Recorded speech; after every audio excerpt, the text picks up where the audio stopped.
Vocês acham que a gente está, como país, tendo uma resposta adequada a tudo isso que o Trump, por exemplo, está propondo, voltando lá ao lance do Trump com suas tarifas e tudo mais? Como país, estamos tendo a melhor resposta possível? Estamos agindo direito? Eu acho assim, o Brasil, eu defendo, como eu falei, a gente tem que defender os nossos interesses e o Brasil tem que ser soberano. Então ele não poderia se comportar de outra forma que senão bater na mesa, né? Você não pode, o cara bateu na mesa e abaixar a cabeça. Eu acho que o Brasil tá se comportando adequadamente até agora. Só colaborando aqui com o que o Ricardo falou, a gente está passando por um momento bastante interessante, um momento de mudança. A gente está presenciando, eu acredito, um momento de mudança. Esse negócio do BRICS, de alguns países está fazendo o jogo duplo, como o caso da própria Índia, né, que é muito próximo dos Estados Unidos e aí não quer desagradar os Estados Unidos, então algumas coisas que o BRICS quer fazer ele vai contra. O próprio Arábia Saudita, né, não recebeu o convite, mas não falou não. A gente tem que analisar isso. Né? Eles falaram, eles não aceitaram, tá, mas eles não falaram não também. Então qual que é o jogo que os países estão fazendo? Eles estão vendo um momento de mudança, né, nessa geopolítica mundial e eles também querem ter uma alternativa. Eu não posso ficar 100% aliado também com os Estados Unidos. Né? Porque senão você é um Estado vassalo, como vários Estados são vassalos. O que os Estados Unidos fazem, eles baixam a cabeça. Então, a Arábia Saudita é extremamente aliada aos Estados Unidos. A Arábia Saudita que propiciou, inclusive, a hegemonia do dólar, quando fez o acordo do petrodólar, lá em 1973. Nessa influência americana que sempre teve no resto do mundo, desde o pós-guerra, né? Eles assassinaram um rei na Arábia Saudita para que o sistema político lá fosse favorável.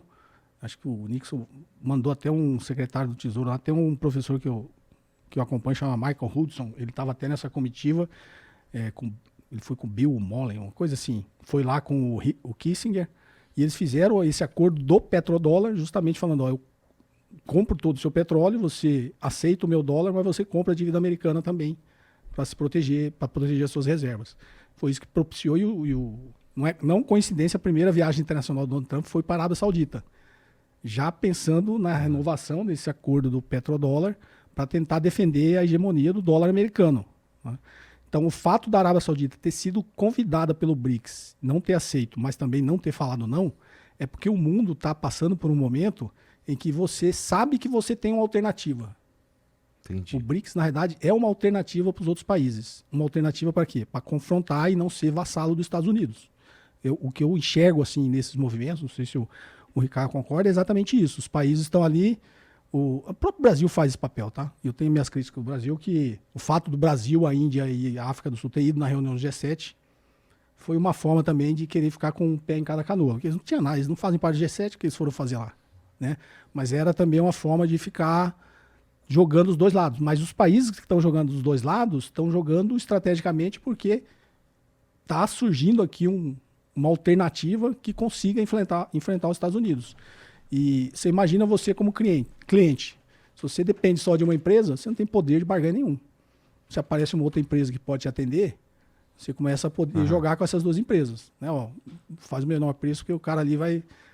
Então, essa ascensão da China liderando, né, esse sul global, com a criação do próprio BRICS, eu acho que é interessante para os países terem uma alternativa. E o que os Estados Unidos faz, na verdade, joga contra ele. Né? Porque quando ele tenta vencer todo mundo pela força, pela coerção, na verdade ele está jogando todo mundo para esse outro lado. Ele está intensificando esse movimento dos países realmente aderirem a esse bloco contra-hegemônico. Pelo menos é essa a leitura geopolítica que eu consigo fazer nesse momento. Não, eu concordo. A Arábia Saudita, por exemplo, ela está negociando petróleo com a China em yuan, nem é mais em dólar, por exemplo, né? A gente teve há 2 anos um acordo entre Irã e Arábia Saudita que foi mediado pelos chineses. Imaginar que Irã e Arábia Saudita iam não que sejam aliados, né? Mas que iam se reaproximar, sendo que existem várias proxy wars, disputas diretas entre os dois. Com mediação da China, pô, é sensacional. E a Arábia Saudita é um país, eles têm um plano também, né? Um plano de estabelecimento de se tornar uma grande potência, a maior potência do Oriente Médio. E eles não estão muito interessados se é capital americano, se é capital chinês, por isso que está colocando pé nas duas canoas. Negociações com a China e também com os Estados Unidos. Se o dólar deixa de existir como uma moeda do mundo, alguma outra toma o seu lugar naturalmente? Assim, na minha leitura, eu não vejo esse momento acontecendo, pelo menos da forma que está configurada. Não é uma necessidade. E eu acho que os países não vão aceitar isso. Os países, se fosse líder de um país, não aceitaria, né? Tanto que a China começou a diversificar suas reservas internacionais, né? Que ela tem, desde o primeiro mandato do Trump. Né? No primeiro mandato do Trump, 70% da reserva da China era em ativos denominados em dólar. Hoje já é menos 50%. Então, desde então, eles vêm fazendo esse movimento. E nenhum país, depois dessa experiência da hegemonia do dólar, acho que vai querer ficar preso a uma única moeda. Tanto que as reservas chinesas ela veio diversificando em bonds do Tesouro Alemão, bonds do Tesouro da Suíça, da Bélgica, inclusive, ouro. Então, a China está diversificando isso. Nenhum país, acho, depois dessa experiência, vai querer ficar preso a uma única moeda. Então, num mundo multipolar, eu acho que as reservas que os países vão fazer vai ser em ativos de vários países, que obviamente na escala de risco eles considerem que tem um risco menor, tem a liquidez, tem uma série de coisas que tem que existir, né? Então, não vejo como estratégia assim, seria vencedora uma estratégia de surgir uma nova moeda hegemônica e todo mundo aderir a essa moeda pela própria experiência que o mundo teve com o dólar americano. Entendi. Eu pensei que se o dólar deixasse de ser, uma outra necessariamente precisaria surgir, mas aparentemente não. Então. Não, porque nessa configuração econômica que está tendo nas transações internacionais, se realmente acontecer essa da cesta de moedas do BRICS, com um índice, em que os países consigam utilizar isso de forma eficaz, não tem o porquê existir uma moeda hegemônica. Acho que se a gente for ver, o ouro, inclusive, está na sua máxima histórica, né? Também por conta desse momento de crise, sim. Porque os países estão tentando diversificar, talvez o dólar não seja uma moeda mais tão confiável como foi no passado, também por conta, né, dessa dívida dos Estados Unidos. E talvez, eu não sou especialista no tema, mas quando a gente vê tantas tecnologias de trocas financeiras, talvez sistema blockchain, por exemplo, não descentralizado completamente, mas talvez algum sistema que seja conseguir controlar entre os países, novas tecnologias sejam mais lógicas até do que utilizar uma moeda comum internacional como foi o dólar durante tantas décadas. Eu estava pensando no Bitcoin mesmo, se o Bitcoin poderia assumir um papel como esse. É que talvez, minha opinião, acho que entre nações não, porque é muito descentralizado, né? Se você deixa uma moeda em que o Estado não consegue ter interferência, na minha concepção faz mal para o próprio Estado. Então, talvez algumas moedas mais centralizadas, o sistema de transação com novas tecnologias, mas não exatamente o Bitcoin. Entendi. Porque tem países que tem, acho que El Salvador que adotou o Bitcoin. Mas é o que ler também, né? Todo mundo que defende o Bitcoin cita esse exemplo, né? Primeiro, o país perde a soberania monetária, né? Você perde o poder de fazer política monetária. Nenhum Estado vai aceitar fazer isso. Nenhum Estado soberano vai aceitar fazer isso. Por que diabo eles entraram nessa, então? Será?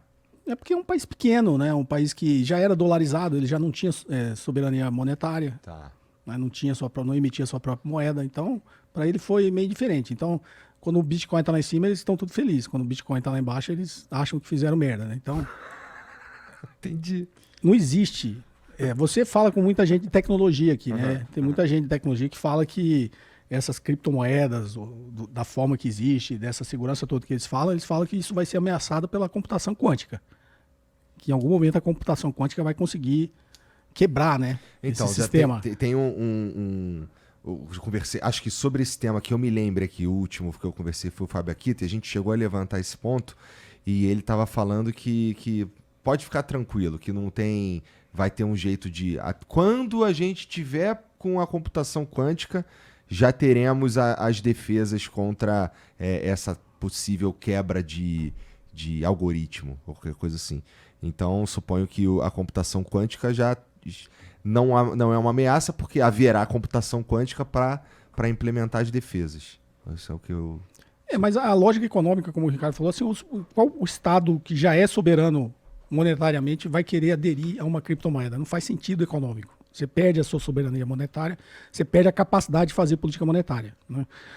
E por que adotar uma criptomoeda, pelo menos na tecnologia, como a gente vê ela hoje, por que ela é muito volátil, né? É porque a capacidade de se fazer transações pela própria lógica do sistema descentralizado, ele é muito custosa, tanto energeticamente quanto de tempo. Né? Acho que o primeiro vídeo que eu gravei falando sobre Bitcoin, eu peguei os dados enquanto, sei lá, um sistema de cartão de crédito Visa faz 25 mil transações em um segundo, o Bitcoin faz para fazer 5 transações leva muito mais tempo que isso. Aham. É por isso que quando existe um grande movimento de compra ou venda, a moeda fica muito volátil. Porque é muita gente querendo comprar ou vender e o sistema não consegue processar tudo isso no tempo devido. Então, ele é muito volátil. Quando ele cai muito. Quando ele sobe muito. Porque você tem um gargalo aí. Né? E o que os países, inclusive a China, quando baniu lá os mineradores lá, é porque o consumo de energia é cada vez maior para conseguir fazer a mineração das criptomoedas. E a gente passa por um momento no mundo que está todo mundo discutindo energia, matriz energética, como forma da gente não agredir tanto o meio ambiente. Então, eu acho assim, vai continuar sendo o que é, um ativo financeiro em que as pessoas acreditam e investem, mas não é, eu tenho todas as minhas críticas ao Bitcoin, mas eu acho quase impossível um Estado soberano adotar o Bitcoin como moeda. Né? Tu tem algum Bitcoin? Nenhum. É mesmo? Caraca, tu tem. Eu tenho um pouquinho. Pois é, por que não, né? Vai que explode, né? Todo mundo fala, pô, quando você começou a criticar lá, se você tivesse comprado, ele não valia nem $1, né? Agora já vale $100 mil. Mas quem falou também que você precisa aproveitar todas as oportunidades no mundo? Bom, a gente Você só vai ficar louco se você achar que você vai pegar todas as oportunidades hoje no mundo, né? É um bom jeito de enxergar mesmo, porque assim, eu nem paro pra pensar nisso daí, até porque quando eu fui ouvir falar de Bitcoin já tava valendo bem mais do que os caras que começaram mesmo pra valer.